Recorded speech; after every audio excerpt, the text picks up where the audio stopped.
ఈ వీడియోలో మనము చిన్నపిల్లలకు ఆకుకూరలైనా కొన్ని కూరగాయలు తినకుండా ఉంటారు. బీట్రూట్, క్యారెట్ లాంటివి తినకుండా ఉంటారు. అలాంటి తినని పిల్లలకి ఎలా తయారు చేసి పెట్టడం వల్ల వాళ్ళు ఇష్టంగా తింటారనేది ఈ వీడియోలో చెప్పబోతున్నాం. హాయ్, హలో, నమస్తే. నేను మీనాక్షి గుర్రపు. ఈ వీడియోలో చెప్పబోయే అన్ని విషయాలు తెలుసుకోవాలంటే వీడియో చివరి వరకు చూడడం వల్ల మీకు వీడియోలో అన్ని విషయాలు ఈజీగా తెలుస్తాయి. మీ పిల్లలకి ఇష్టమైనట్టుగా మీరు ఫుడ్ చేసి పెట్టగలుగుతారు. కాబట్టి వీడియో చివరి వరకు చూడండి. ఫస్ట్ పాలకూరని కొంచెం వేడిగా చేసి అది బాగా చల్లారిన తర్వాత మిక్సీలో పట్టండి. ఆ తర్వాత గోధుమ పిండిలో వేసి కొంచెం లైట్గా, పాలకూరలో ఉప్పు ఉంటుంది ఎక్కువగా, కాబట్టి లైట్గా ఉప్పు వేసి దాన్ని బాగా చపాతీ పిండిలాగా కలిపేసి వాటిని చపాతీలాగా చేసి పూరీలాగా చేసి పెట్టండి. పూరీల కన్నా చపాతీలే బెస్ట్. అలా పెట్టడం వల్ల మీకు చపాతీ తినడానికి కర్రీ కూడా అవసరం ఉండదు. ఆ పాలకూర కలుపుతాం కాబట్టి ఆ చపాతీ చిన్న చిన్న ముక్కలు చేసేసి పెట్టడం వల్ల వాళ్ళకి పాలకూర తిన్నట్టు వాళ్ళకి తెలియకుండానే మనం పాలకూర పెట్టినట్టుగా ఉంటుంది. కాబట్టి ఆ విధంగా చేయండి. అలాగే నెక్స్ట్ బీట్రూట్ చిన్న చిన్న ముక్కలుగా చేసి పెడితే తినట్లేదు అనుకునే వాళ్ళు జ్యూస్ లాగా చేసి కొంచెం తేనె కలిపి తాగించండి.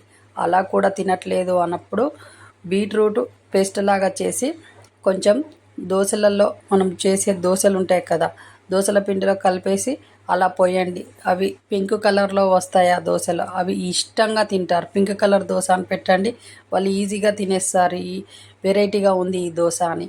అందులో మీరు ఏవైనా కలపవచ్చు. ఉల్లిపాయ అయినా, జీలకర్ర ఇలాంటివి కలిపేసి ఆ దోశ పోసేసి ఇచ్చేయండి.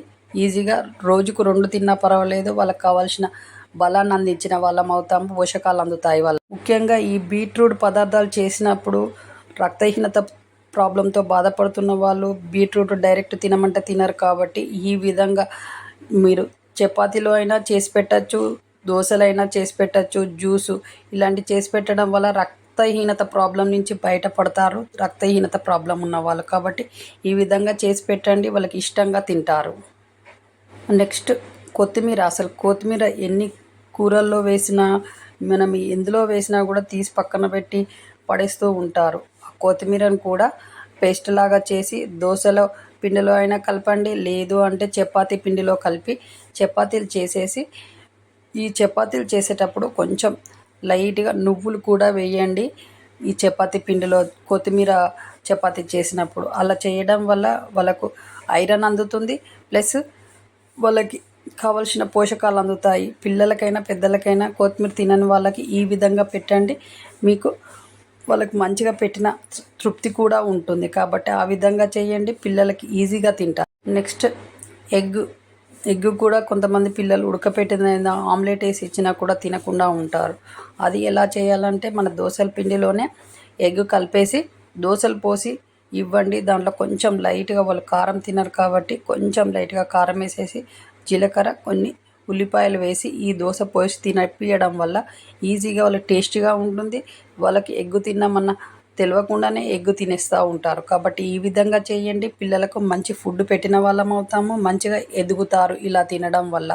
కాబట్టి ఈ విధంగా చేయండి. తినని పిల్లల ప్రతి ఒక్కరి తల్లిదండ్రులు ఈ విధంగా ఈ వీడియో చూసి చేయడం వల్ల వాళ్ళకి ప్రతి విషయంలో ఆరోగ్యంగా మళ్ళీ ఎదుగుదల కూడా బాగా ఉంటుంది. కాబట్టి ఇలా ట్రై చేసి చూడండి, మీ పిల్లలు ఈజీగా అన్ని. అలాగే ఈ చపాతీలు, దోశలు తినము అన్న పిల్లలు పాస్తాలు ఇలాంటివి తింటా అంటారు కదా, అలాంటప్పుడు ఈ పాస్తాలు చేయడానికి కూడా మనం పాలకూర అయినా బీట్రూట్ అయినా మిక్సీ పట్టి మనం పాస్తా పోపు చేసేటప్పుడు కొన్ని పాలు పోస్తాం కదా, ఆ పాలు పోసినప్పుడే ఈ పాలకూర అందులో వేసేసి పాస్తాను ఉడకపెట్టింది అందులో వేయండి.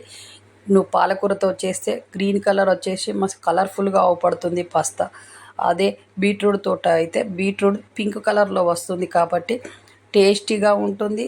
వాళ్ళకి తెలియకుండానే కలర్ పాస్తా తిన్నామన్న ఫీలింగ్తో తింటారు. కాబట్టి అవి ఈ విధంగా తయారు చేసి పెట్టండి, ఈజీగా తింటారు. చపాతీ, దోశ తినని వాళ్ళకి ఈ పాస్తా పెట్టడం లేదు అంటే చపాతీ, దోశ పెట్టడమే చాలా ఉత్తమం. మన ఛానల్లో వచ్చే ప్రతి వీడియో, ప్రతి విషయం ఏదైనా తక్కువ ఖర్చు ఎక్కువ ఆరోగ్యం అనే విషయాలే వస్తూ ఉంటాయి. కాబట్టి మీరు ఈ ఛానల్ ఫాలో కావడం వల్ల మీరు, మీ కుటుంబం ఆరోగ్యంగా, ఆనందంగా, సంతోషంగా ఉంటారు. కాబట్టి ఛానల్ ఫాలో కాండి.